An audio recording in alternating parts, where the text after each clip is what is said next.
کہہ دو کہ موت کا فرشتہ جو تم پر مقرر کیا گیا ہے تمہاری روحیں قبض کر لیتا ہے،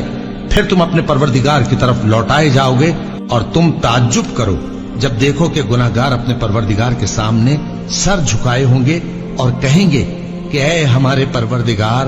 ہم نے دیکھ لیا اور سن لیا، تو ہم کو دنیا میں واپس بھیج دے کہ نیک عمل کریں، بے شک ہم یقین کرنے والے ہیں۔ اور اگر ہم چاہتے تو ہر شخص کو ہدایت دے دیتے،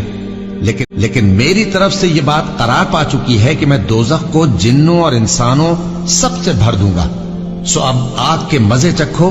اس لیے کہ تم نے اس دن کے آنے کو بھلا رکھا تھا، آج ہم نے بھی تمہیں بھلا دیا ہے، اور جو کام تم کرتے تھے ان کی سزا میں ہمیشہ کے عذاب کے مزے چکتے رہو۔ ہماری آیتوں پر تو وہی لوگ ایمان لاتے ہیں کہ جب ان کو ان کے ذریعے نصیحت کی جاتی ہے تو سجدے میں گر پڑتے اور اپنے پروردگار کی تعریف کے ساتھ تسبیح کرتے ہیں اور غرور نہیں کرتے۔